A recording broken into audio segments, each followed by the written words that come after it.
Hello again, Guardians, and welcome back to the channel for another Destiny episode. Now, before we get into it, I am giving away that 1,000 silver on the channel this week, and all you have to do to enter and win is be subscribed to this channel, like this video, and leave a comment down below your opinion and thoughts on why you think Destiny is a dead game, or why you think Destiny is dying. It is dying. I have to be brutally honest. I'm making a video of this later, so leave comments down below to help me out.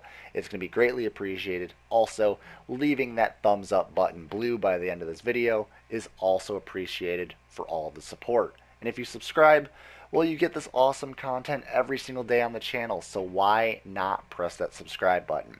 So to get into this video, the location of XUR and his inventory review. We do this every single weekend on Friday to give you guys the idea of where his location is, what you should and should not buy from XUR. So he's located over by the speaker this week. The tentacled-faced bastard does not have a good inventory either. He literally has a piss-poor inventory. The only thing I'd actually recommend is probably Helm of Saint 14 because it's one of my favorite exotics, just for the fact that it has an awesome story background behind it. So, first thing that you would want to buy from XUR this week is going to be the 10 heavy ammo synths. Buy a bunch of them.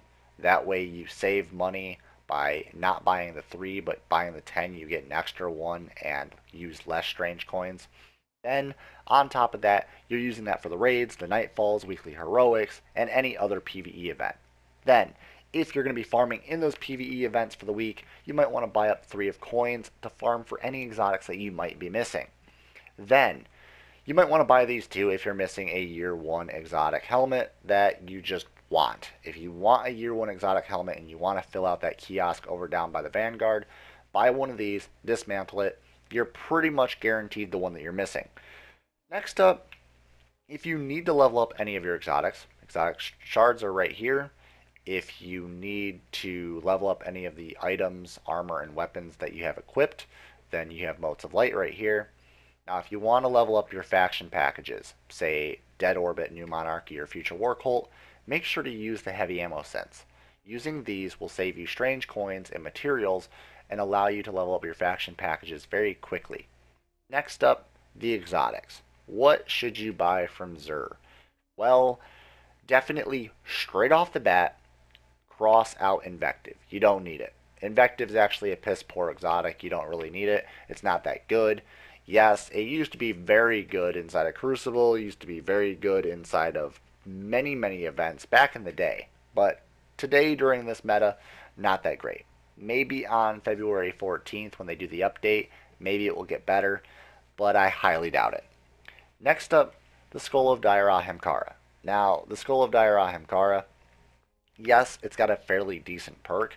It does reduce the damage that's incoming while using your Nova Bomb, but that's only for a split second, and it won't save you from any major situations. Now, it might save you from a quick death that might happen abruptly before you use your Nova Bomb, but once you pop your Nova Bomb, you're taking less damage, and it might save you for that, but after that Nova Bomb's over, then you're taking damage again, and if you didn't get your shield back up, well, that's going to be a problem.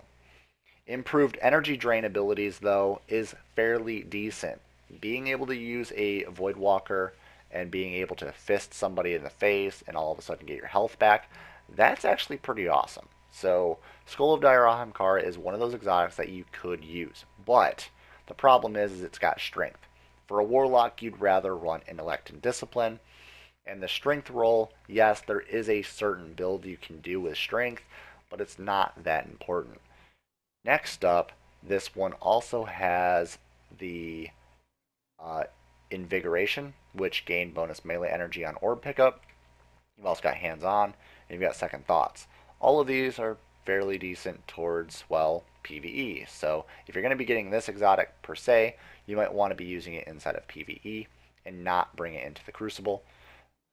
Pretty much, though, Daira Hemkara isn't used for Crucible. It is for a PvE event only. Next up, you've got Radiant Dance Machines for the Hunter. Now, this roll is fairly decent. I like this roll. Intellect maxed at 70, Discipline maxed at 74. You move more quickly while aiming your weapon, which is very good for the Hunter. They're agile, they jump around, they're pretty snappy on the scopes, especially with snipers. And this is a useful exotic. if you don't have any use for any other exotic on your hunter, using this and being a beast in Crucible might actually benefit you. Now, this one also has increased shotgun ammunition and machine gun ammunition, as you can see right here. You've also got the solar double down, so you can use your golden gun, or you can have arc double down. So either way, you can run your blade dancer, or you can run your golden gun. Two classes that a lot of people like running inside of PvP. So there you have it. Next up, you've got the Helm of St. 14. Helm of St. 14 is the only one I'd personally buy out of this just because of the background story. But since I already have it, I don't need to. So the background story between Helm of St. 14 is St. 14 himself. He was an Exo Titan back during the day during one of the great battles of the tower and trying to save the last safe city on Earth, and it was a pretty epic battle apparently. And he was so strong that he was able to smash a Kell in the head with a headbutt and kill him.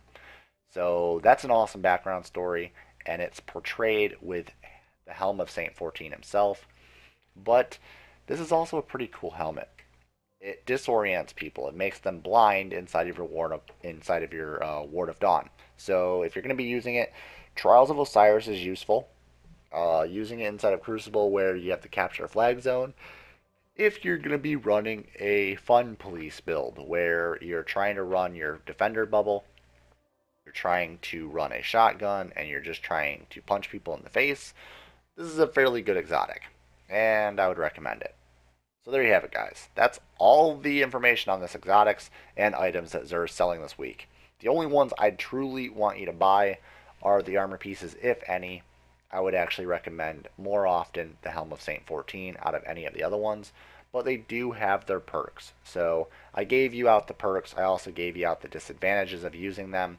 So there you have it.